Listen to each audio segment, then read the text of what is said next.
नमस्कार। पिछले लेक्चर में मैंने आप लोगों से कराघात, करापात, कर अंतरण एवं कर के प्रभाव पर चर्चा की थी। आज मैं आप लोगों के सामने भारतीय कर प्रणाली की क्या रूपरेखा है इसके बारे में चर्चा करूंगी।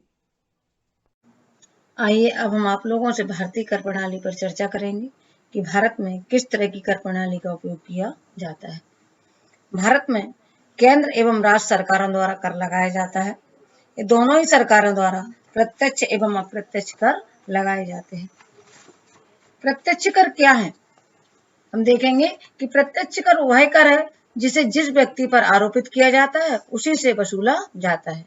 यहाँ हम यह कह सकते हैं कि इस कर को किसी भी स्थिति में अन्य व्यक्ति को स्थानांतरित नहीं किया जा सकता। प्रत्यक्ष कर की स्थिति में कराघात और करापात दोनों एक ही व्यक्ति पर पड़ता है, जैसे कि आयकर, निगम कर, उपहार कर इत्यादि। दूसरा हम देखते हैं कि अप्रत्यक्ष कर क्या है। अप्रत्यक्ष कर वो कर होते हैं जो कि जिस व्यक्ति पर डाला जाता है वो दूसरे पर उनके भार को टालने में समर्थ हो जाता है। ऐसे यह मैं इस प्रकार बता सकते हैं कि ऐसे करों को अप्रत्यक्ष कर कहा जाता है जिनका मौद्रिक भार दूसरों पर डाला जाता है। इस कर में करापात किसी अन्य व्यक्ति पर होता है और कराघात किसी अन्य व्यक्ति पर। अप्रत्यक्ष कर की स्थिति में कर का वास्तविक भार उस व्यक्ति पर नहीं पड़ता जो उसे अदा करता है, जैसे उत्पाद कर, सीमा शुल्क, सेवा कर, मनोरंजन कर, बिक्री कर इत्यादि। अब हम देखेंगे प्रत्यक्ष कर के जो हमने आगे देखते हैं कि बताया है कि पहला प्रत्यक्ष कर में कहा है आयकर।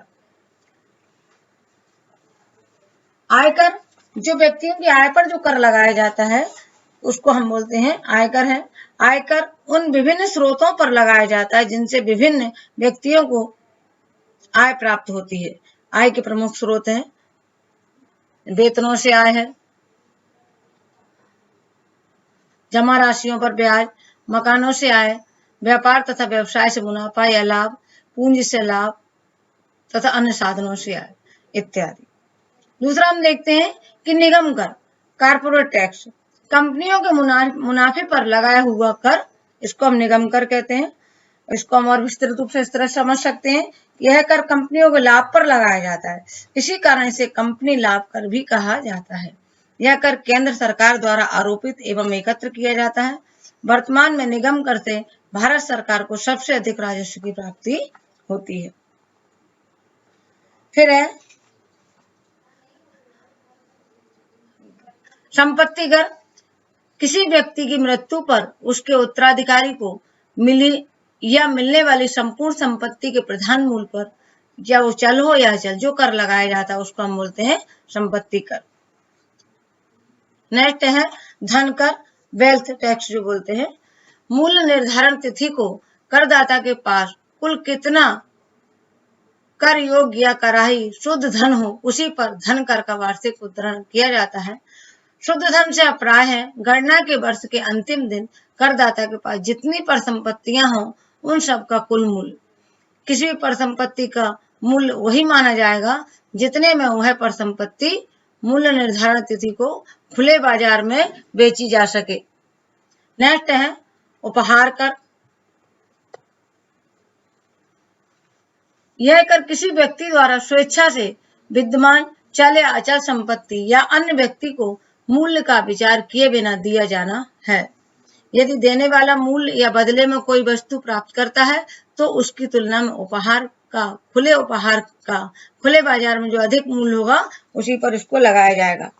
और आगे हम इसको इस तरह से और समझ सकते हैं कि भारत में आयकर अधिनियम के तहत किसी व्यक्ति द्वारा किसी दूसरे व्यक्ति को स्वेच्छा और बिना किसी प्रतिफल के हस्तांतरित की गई संपत्ति उपहार के अंतर्गत आती है, चाहे यह संपत्ति चल हो या अचल पर संपत्ति।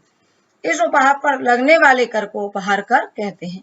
यह बिना किसी प्रतिफल के सगे संबंधी द्वारा दिए गए उपहार या किसी अन्य द्वारा विवाह के अवसर पर दिए गए उपहार के अतिरिक्त किसी व्यक्ति को 50,000 से अधिक का उपहार है तो उसे उपहार प्राप्तकर्ता की आय में जोड़ दिया जाएगा। अन्य आय की तरह इस आय पर भी आयकर देना होगा। नेक्स्ट है पूंजी लाभ कर। कोई भी वित्तीय परिसंपत्ति या प्रतिभूति जैसे भूमि है, भवन, शेयर या कोई अन्य संपत्ति अपनी क्रय लागत या निर्माण लागत से अधिक पर बिकती है तो इस पर होने वाले लाभ को हम पूंजी लाभ कहते हैं और इस पूंजी लाभ पर लगने वाले कर को हम पूंजी लाभ कर कहते हैं।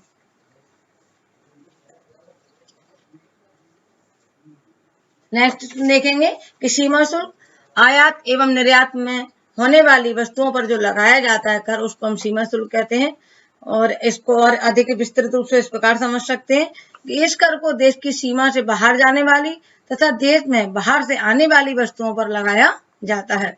अतः हम यह कह सकते हैं कि यह कर निर्यात एवं आयात पर लगाया जाता है। आयात की जाने वाली वस्तुओं पर लगे कर को आयात शुल्क तथा निर्यात की जाने वाली वस्तुओं पर लगे कर को निर्यात शुल्क कहा जाता है। नेक्स्ट है केंद्रीय उत्पाद शुल्क। किसी वस्तु का उत्पादन देश के भीतर करने पर केंद्र सरकार द्वारा यह कर लगाया जाता है और हम देखते हैं आगे इसमें विस्तृत रूप से किसी वस्तु का उत्पादन देश के भीतर करने पर केंद्र सरकार द्वारा जो कर लगाया जाता है उसे उत्पाद शुल्क कहा जाता है। किंतु शराब, तंबाकू, गांजा जैसी मादक वस्तुएं जो मानवीय उपभोग में आती हैं के उत्पादन पर उत्पादन शुल्क राज्य सरकारों द्वारा लगाया जाता है। नेक्स्ट है केंद्रीय बिक्री कर। बिक्री कर लगाने का अधिकार राज्यों के पास है परंतु अंतरराज्यीय बिक्री की दशा में केंद्र सरकार को भी बिक्री कर लगाने का अधिकार प्राप्त है जिसे केंद्रीय बिक्री कर कहा जाता है। इस कर से मिलने वाला कर राजस्व केंद्र सरकार उत्पादक राज्यों को सौंप देती है। नेक्स्ट है सेवा कर या सर्विस टैक्स जो किसी सेवा प्रदाता द्वारा प्रदान की गई सेवाओं के एवज में लगाया जाता है और इस कर का भुगतान करने की जिम्मेदारी सेवा प्रदाता की होती है। फिर हम देखते हैं जो अभी नया कर आया वस्तु एवं सेवा कर, गुड्स एंड सर्विस टैक्स। वस्तु एवं सेवा कर कहा जाता है इसे। इसके नाम से साफ होता है कि इस टैक्स को माल और सर्विस पर लगाया जाता है। आगे हम ये देखेंगे जो अभी वस्तु एवं सेवा कर आया है जीएसटी, इसमें बहुत सारे करों का समायोजन कर दिया गया है। इसको हम थोड़ा विस्तृत रूप से इस प्रकार समझ सकते हैं वस्तु एवं सेवा कर क्या है। जीएसटी जो अभी 1 जुलाई 2017 से लागू किया गया है इसमें तो वस्तु एवं सेवा कर को भारतीय कर सुधारों में सबसे महत्वपूर्ण सुधार माना जा रहा है। इस कर को 1 जुलाई 2017 से लागू किया गया है। यह कर एक व्यापक अप्रत्यक्ष कर है जिसमें केंद्र सरकार एवं राज्य सरकारों द्वारा उद्ग्रहित एवं एकत्र किए जाने वाले कई अप्रत्यक्ष करों को सम्मिलित किया गया है। जैसे हम इसमें देख रहे हैं कि एक टैक्स है, एक रेट होगा, दोहराव खत्म हो जाएगा, एक रिटर्न, खर्च घटा।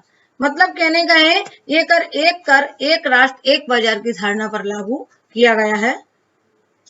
आगे हम इसमें देखेंगे कि कौन कौन से ऐसे वो कर हैं जो केंद्र सरकार के जो कर थे जिनकी जगह जीएसटी लगाया गया है।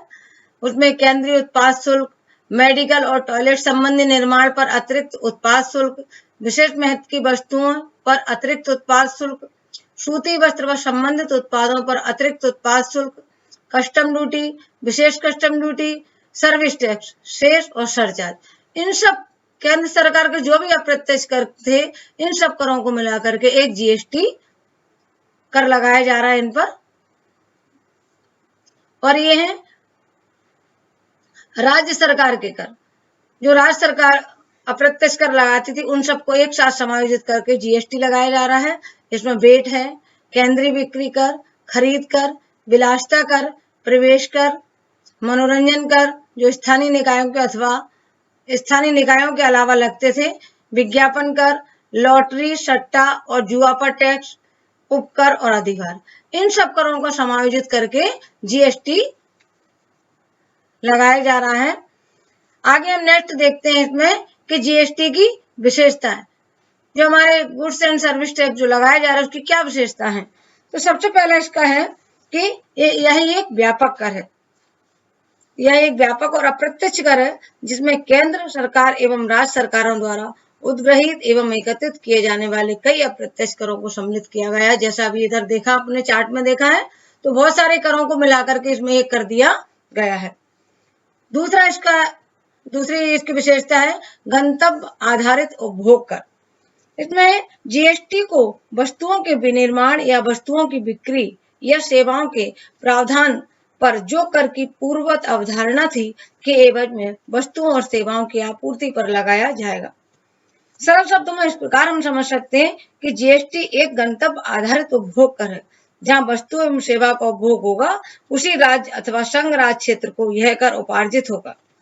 हम इसको एक उदाहरण से और इस प्रकार अच्छे से समझ सकते हैं कि यदि छत्तीसगढ़ के एक उत्पादक ने छत्तीसगढ़ से ही कच्चा माल खरीदा और वहीं पर वस्तु का उत्पादन किया, लेकिन वस्तु का विक्रय एवं उपभोग मध्य प्रदेश में होता है, तो मध्य प्रदेश को कर लाभ प्राप्त होगा क्योंकि वस्तु का उपभोग मध्य प्रदेश में हुआ है।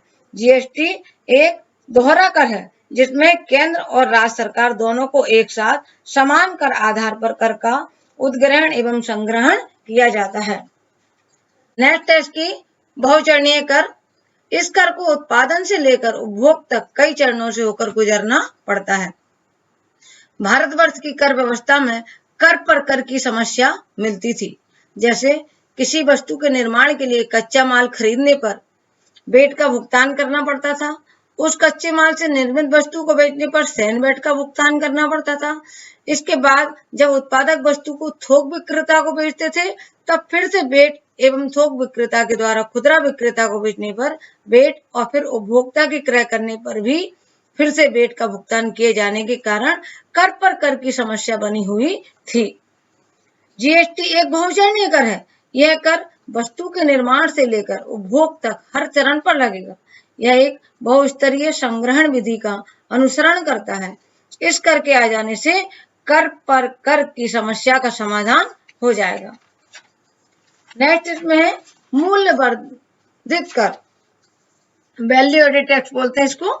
तो मूल्य वर्धित कर यानी वेट जीएसटी का पूर्ववर्ती कर है। किसी भी अर्थव्यवस्था में बिना मूल्य वर्धित कर के जीएसटी को लागू नहीं किया जा सकता, लेकिन यह जरूरी नहीं है कि वेट हमेशा जीएसटी बनेगा। यदि किसी देश को जीएसटी आरंभ करना है तो उसे पहले वेट कर प्रारंभ करना ही पड़ेगा। जीएसटी एक प्रकार का मूल्य वर्धित कर ही है। मूल्य वर्धित कर किसी वस्तु के उत्पादन से लेकर उसके उपभोग तक प्रत्येक चरण पर किए जाने वाले मूल्यवर्धन पर लगने वाला कर है। जीएसटी में प्रत्येक चरण में कर भुगतान किया जाएगा एवं किसी चरण में जितना कर भुगतान किया गया है उससे पहले वाले चरण में लिए गए कर भुगतान को घटा दिया जाएगा। इसमें हमने देखते हैं, हमने केंद्र सरकार के कर सब पढ़ लिए हैं। इसमें हमने देखते हैं कि केंद्र सरकार के करों पर अभी हमने चर्चा की थी, उसमें जीएसटी भी हमने देख लिया था। अब हम देखते हैं कि राज्य सरकार कौन कौन से प्रत्यक्ष और अप्रत्यक्ष कर लगाती है। तो राज्य सरकार द्वारा जो प्रत्यक्ष कर लगाए जाते हैं वो है भू राजस्व कर, मतलब जो भूमि पर कर लगाया जाता है उसको भू राजस्व कर कहते हैं। कृषकों की आय पर जो कर लगाते हैं उसको कृषि आय कहते हैं।